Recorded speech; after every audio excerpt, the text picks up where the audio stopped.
All right, folks, let's do this. End of the year, you know what that means? Grand National Championships in Indianapolis, Indiana. Welcome to the Nerdin. My name is Daniel Valdez. Good to be with you all again. Let's get right after it. I literally walked in the door after UIL state contest, dropped my things down, realized that I needed to wash dishes, and now we're back at the Plano headquarters, ready to take on Grand National Championships. The live vlog is going on right now. So jump on the Music for All website. You can jump on the Texas Band's website as well and get the information there. They're going to be doing everything all weekend long. So let's do this. Grand National Championships. 3 days worth of contests. This is the big one. I've been to this event twice. It's a giant party. And you make memories that last a lifetime. And if you don't believe me, go listen to the Avon show. And yeah. So here we go. Let's just break it down, build you right up from the beginning. If you don't know anything about it, this is essentially the primer for you, and then we'll talk a little bit. We'll try to make this a little bit more focused on Texas band sort of stuff, and I'll try to make it as quick as possible because I am hungry, and I'm hungry. So there you go. Grand National Championships, you show up. Right as you check in, you draw two numbers. You draw a number to determine your semifinals performance slot, and then you draw a second number to determine your finals performance slot. At the Super Regional, for instance, the awesome one in San Antonio, you only needed to draw one number because there were only two separate contests. You had your prelims and you have your finals. Now that you have three contests, you need to draw twice just to kind of mix things up between semifinals and finals. You don't want the same thing going, two contests in a row. So there's that. Massive questions about how the process goes down and what does this mean and what does this mean. Thursday prelims, which is going on right now. Thursday prelims is one thing. Friday prelims is another thing. You basically call them prelims 1 and prelims 2. They try to make it an equal number of Class A bands. They try to make it as equal as you can in terms of, Class A, Class AA, 3A, and 4A. Lots of questions about the semifinals, how you pick semifinalists. The main question we saw all weekend during Super Regional, asking about Grand Nationals and all that stuff, how many semifinalists are going to take? The answer is, we don't know yet, and I'm going to explain why. Here's how you determine semifinalists for Grand Nationals. Pick up your pencils and pay attention. Look at me when I talk to you. Here we go. Thursday prelims, which is going on right now. You take the top 11 programs, regardless of class. They automatically advance to semifinals. Awesome. You take Friday prelims. You take the top 11 bands, regardless of class, from Friday prelims. They get to go to semifinals.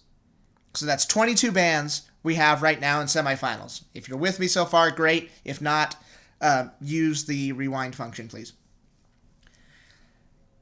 We've got our 22 bands in semifinals. Now, take Thursday and Friday prelims with whoever's left and combine them together. So now we've got one big pot. From that big pot, take the next 8 programs, next highest scoring 8 programs, regardless of class. So we took 11 Thursday, 11 Friday. We combined everyone else that was left over. Now we're taking the top 8 regardless of the day. So now I've got 30 bands in semifinals. With me so far? Good. If not, again, rewind function. Here's the complicated part, or the reason why we don't know how many semifinalists are going to be on Saturday afternoon. After we've done that, we take the 2 highest scoring programs from each class, from each day, and they get to advance as long as they are not already part of the top 30. What does that mean? Okay. Top 11 Thursday, top 11 Friday. Combine everyone else that's left over. You got the next 8. After we take the next 8, you separate everybody again, whoever's left over. You go Thursday prelims. You take the next 2 bands in each class. So the next 2 bands in Class A, the next 2 bands in Class AA, AAA, Quadruple A, or 4A. And you take them to semifinals as long as they are already not a part of the top 30. So, for instance, let's throw out an example. Class 4A, we do that whole thing for semifinals. Now we're down to the next two highest scoring bands from each class. If those two programs are already in the top 30 for Thursday prelims, then they've used up those slots. That's why it gets complicated. You do that for each day and each class. So there could be a total of theoretically, there could be a total of over, I'm not even, 1, 2, 3, 4, 5, 6, 7, 8. There could be 46 semifinalists or something like that.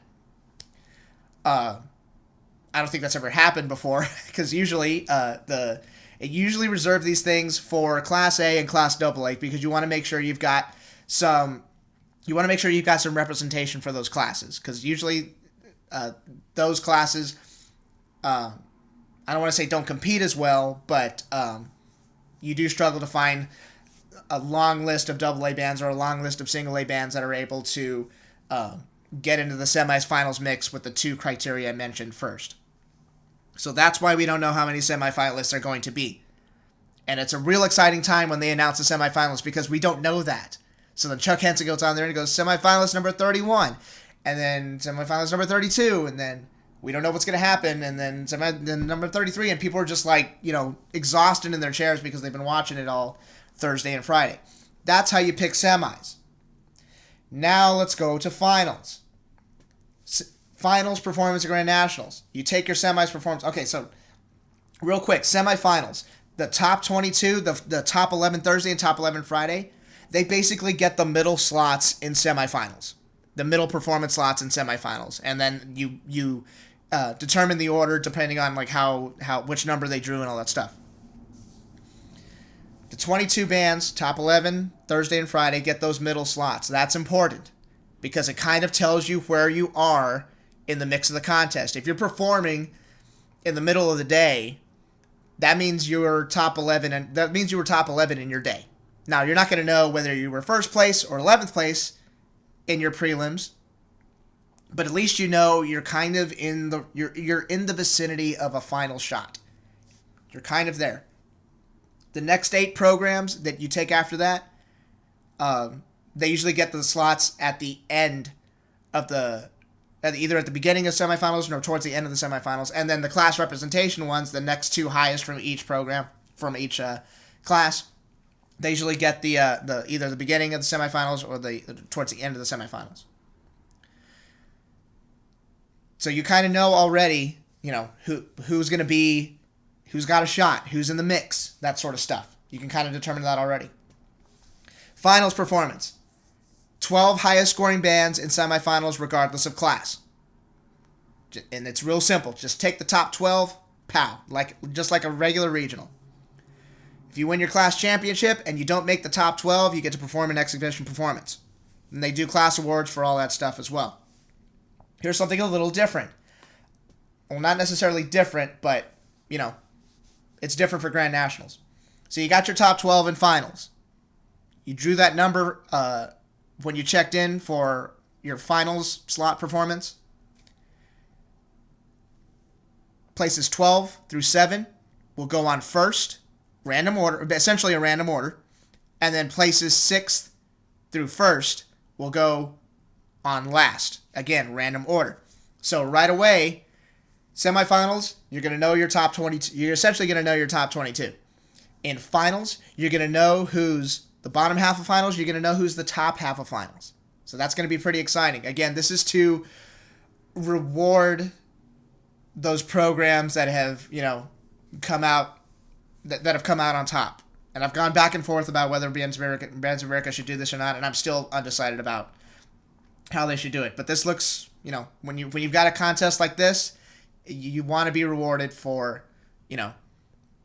getting into the top shelf, the upper echelon of these programs here. Let's go over some Texas programs and their performance times. So I'm going to translate this into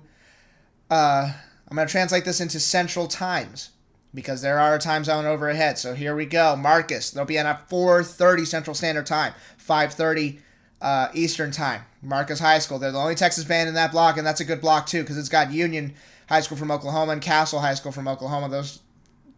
Those three programs. Oh, and you got O'Fallon Township. Tarptown, where are you? O'Fallon Township in that block as well. It's going to be a good block. 2 Texas programs are going on in the final block of Thursday. Round Rock, 8:30 p.m. Central Standard Time, 9:30 Eastern. Winston Churchill closes out Thursday prelims, 10 p.m. Central Time, 11 p.m. Eastern Time. Friday, 7:30 a.m. Flower Mound High School going on. That is Eastern Time, 6:30 a.m. Central Time. Wake your ass up. Let's go do this.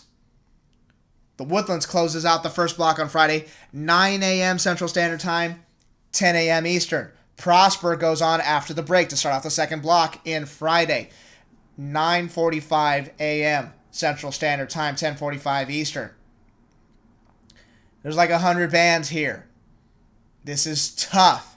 It's kind of like the Super. Granted, I think getting into finals at the Super Regional was tougher than, getting into is going to be tougher than getting into finals at Grand Nationals. There are programs that scored over a 90 at Super Regional and couldn't get into Super Regional finals, and they took 14 programs. Here, you only take 12. I think a 90 will be more than enough to get into finals contest. So what's the name of the game here? It's a very different contest than your Super Regional, because you have so many different visual ideas going on. A lot of programs focus on the visual outside of the state of Texas. So what does that mean? If you're a Texas program, you want to get into semifinals. By the way, I think all those every program from Texas is going to get into finals. Or I'm sorry, they're going to get into semifinals at least. Finals, we'll see how it goes. But this is going to be a great experience for everybody. I'm digging it. So again, Marcus, 4:30 p.m. Round Rock, 8:30 p.m. Churchill, 10 p.m. the Thursday. On Friday, Flower Mound at 6:30 a.m. Again, wake up, get your breakfast tacos ready. The Woodlands at 9 a.m. Prosper at 9:45 a.m. Those are close out the Texas programs that'll be there. If you're a Texas program, or if you want to try to get into finals, here's the way you do it. Or you want to place well after prelims. Play your music. It's about as simple as that. Texas programs are known for really, really good playing programs. So it just makes sense that when you're going to a national contest, that music is going to be the determining factor in not only getting into finals, but how far you go into finals. So it's going to be interesting to say the least. I will remind you again that what happened at the Super Regional is over. It happened. So don't try to compare and contrast these two contests because they are so different. Just because a band got a certain place at the Super Regional doesn't necessarily seal their fate for this weekend at Grand Nationals. It's a different beast. There was an unmatched depth in the state of Texas and an unmatched depth, at that Super Regional. It's a contest like we've never seen before. Grand Nationals is a little bit different. I'm not saying the contest is less competitive. They're just different programs that are going to be there. It looks like right now, you've got Broken Arrow, you got Avon, you got Flower Mound, you've got Carmel. You got these programs that are like super, super good that should be there near the top 7 or near the top 6, I should say. After that, it's kind of a crapshoot. Like I said, there's a lot of good programs. One quick point, and then I'll leave you alone. This year, Thursday prelims is way more competitive than it has been in the past. That's just the way the schedule worked out. Usually Friday prelims is that's the contest that's the most competitive. But it's Thursday now. So it is so important to get into that top, especially if you're performing Thursday. There's like, if I'm counting right now, there's like 18 or 19 programs on Thursday that have a legitimate shot at making top 11. That's scary because if you don't make the top 11, now if you don't make the top 11 on Thursday, now you're going to be combined with the Friday prelims as well, and it could totally mess everything up. You may not be able to get into top 8. You might not be able to get into, that sort of thing. So it's very important that these programs, especially the Texas ones, hint, hint, wink, wink, it's very important that you perform the hell out of your show in prelims. It's imperative that you do that, because especially on Thursday, because the contest is too stacked on Thursday. It's almost like a mini super. It's like a miniaturized version of the San Antonio Super Regional on Thursday. A lot of great programs, a lot of great history is going on Thursday. Get into that top 11, because if not, I guarantee you're going to be seeing some programs that you may have heard about in the past, and you're like, wow, they're really good. How come they didn't get in? It's because of that Thursday block. It's that Thursday prelims that's gonna fudge things up a little bit. So keep an eye out for it. I'm done here, super quick, I guess. I know we're at 16 minutes right now. I don't care. Get over to flowmarching.com. Get into the Grand Nationals thing. It's going on all weekend. You got prelims today. You got prelims tomorrow. You have semifinals Saturday, and you have the finals contest Sunday. I promise you I'm going to be watching this entire thing with my pizza and probably a couple of adult beverages. Go check out my friends on the live blog. They got you covered, all the info, breaking news, all that fun stuff. We got it covered. It's the final stretch. The marching season ends this weekend. So get hyped, get excited. Let's do this. I'm with you every step of the way. Thank you so much for supporting the show. Thank you so much for all the great stuff. Don't worry, I'll talk about the UIL 5A contest in a few days. Still got more content to put out, so stay tuned. Keep listening. Thank you for the support. Take care. Adios. Bye-bye.